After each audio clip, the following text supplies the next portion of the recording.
How many walkers have you killed? How many people have you killed? Why?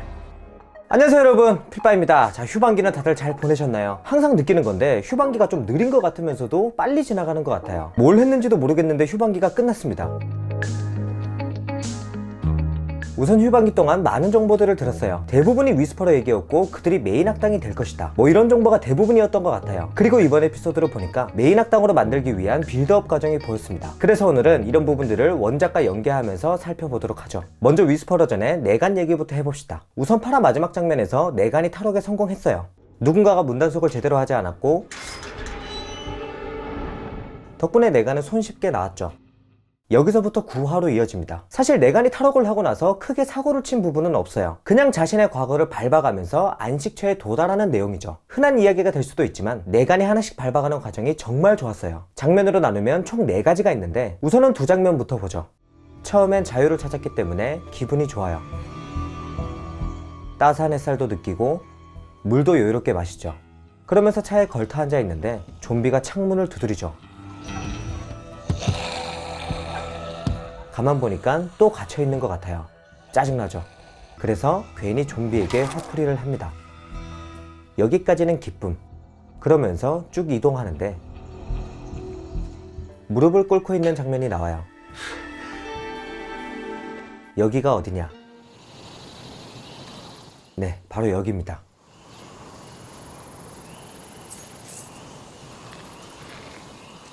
자신이 남의 눈에 피눈물 나게 했던 곳. I need to go.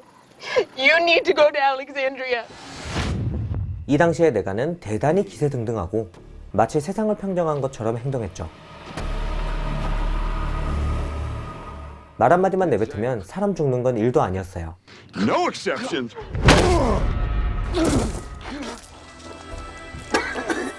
지금은 어떻게 됐죠? 모든 걸 잃었습니다.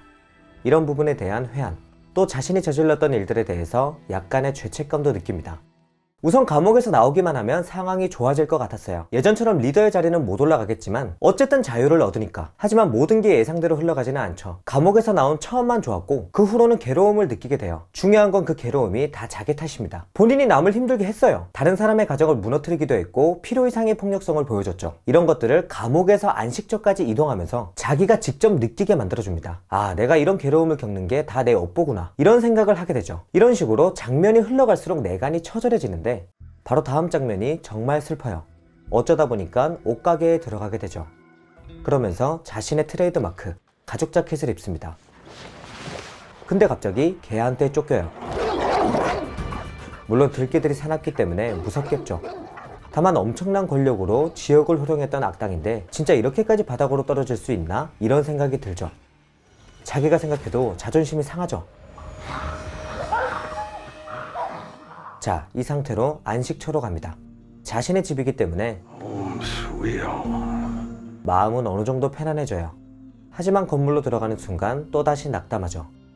휘파람을 불어도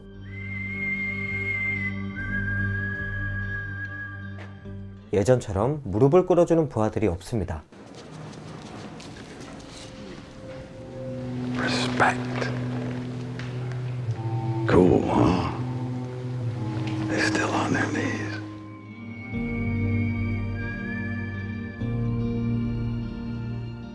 그 부하들은 이제 좀비로 변해 있죠.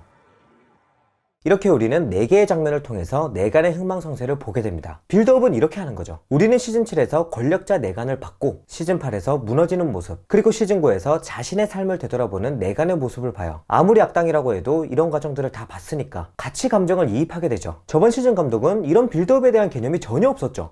뭔가 충격적인 게 필요할 것 같은데? 이러더니 뭐 갑자기 칼을 죽여버리죠. 이런 것들은 시청자 입장에서도 공감이 전혀 안 되기 때문에 최악이라고 볼 수 있어요. 근데 확실히 이번 시즌은 감독이 작품에 대한 이해도가 굉장히 높아 보이죠. 저 개인적으로는 정말 잘 만들어진 스토리텔링이라고 생각합니다. 어쨌든 결론은 내가는 주디스와 함께 알렉산드리아로 돌아가요. 물론 뒤따라가는 장면만 나왔기 때문에 확실히 알 수는 없죠. 중간에 또 도망갈 수도 있어요. 그래서 내간의 이야기가 원작대로 갈지 아니면 새로운 이야기가 만들어질지는 조금 더 봐야 알 수 있을 것 같습니다.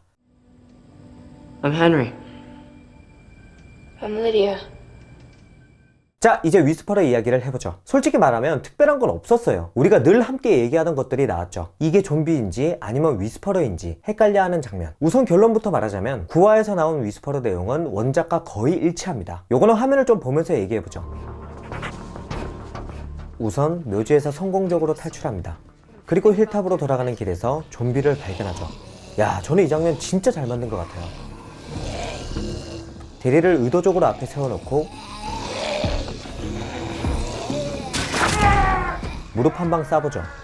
와, 연출자 똑똑합니다. 어쨌든 이 과정에서 위스퍼러 한 명을 포로로 잡게 됩니다. 이 친구가 바로 위스퍼러의 리더인 알파의 딸 리디아입니다. 원작에서도 포로로 잡혀서 감옥에 갇혀요. 자, 다시 드라마로 돌아가보죠. 우리 쪽에서 신문을 해도 난 모른다. Why do you wear those skins? Answer! Huh? I don't know anything. They didn't tell me anything. Please stop asking me. 이 자세로 일관하면서 위스퍼러의 정체를 밝히지 않아요. 이거는 거짓말입니다. 자, 이제 알든과 루크 쪽으로 가보죠. 마지막 장면을 보면 두 사람이 잡혀요. 그리고 샷건을 겨누는 사람이 바로 알파입니다. 제가 내내 얘기했던 그 알파 맞아요. 원작도 똑같습니다. 샷건을 겨누면서 두 사람을 포로로 잡죠. 물론 디테일하게 들어가면 원작과 드라마는 조금 달라요. 드라마에서는 알든과 루크가 잡혔지만 원작에서는 다른 인물들입니다. 심지어 알든은 원작에서 없는 캐릭터예요. 자, 알파는 부하들로부터 딸이 납치됐다는 소식을 들었어요. 그래서 두 사람을 숲속으로 유인했고 포로 교환을 위해서 잡은 겁니다. 루크와 알든은 위스퍼러의 존재를 몰라요. 그래서 좀비를 봐도 의심하지 않았고 쉽게 잡힌 거죠. 그리고 두 번째로 원작과 유사한 점은 감옥입니다. 리디아를 감옥에 가둬놨는데 헨리가 심상치 않죠.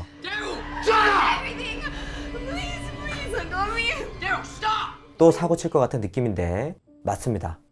원작에서의 칼과 똑같이 가고 있어요. 원작에서는 칼이 리디아를 좋아해요. 뭐 본지 얼마나 됐다고 그런지 모르겠는데 어쨌든 금방 사랑에 빠져요. 그래서 포로 교환이 끝나고 리디아의 뒤를 쫓다가 위스퍼러에게 발각되기도 하죠. 그러면서 머리 아픈 일들, 우리가 흔히 말하는 민폐짓, 그런 것들을 좀 많이 하죠. 헨리가 안 그래도 안티가 많은 캐릭터인데 앞으로도 더 많은 안티가 생길 일이 남아있지 않나, 뭐 그런 생각이 듭니다. 자, 이렇게 오늘은 내간과 위스퍼러에 대한 이야기를 해봤습니다. 특히나 간만에 원작 얘기를 많이 해드린 것 같은데 작품을 이해하시는데 도움이 됐길 바랍니다. 어쨌든 이번 영상에서 못다한 얘기는 이따가 라이브에서 나눠보도록 하죠. 그럼 여러분들 이따가 라이브에서 또 뵀으면 좋겠고, 혹시 못 보시는 분들은 다음 주 영상에서 만나보도록 하시죠. 영상 봐주셔서 감사합니다. 지금까지 필바였습니다. 안녕!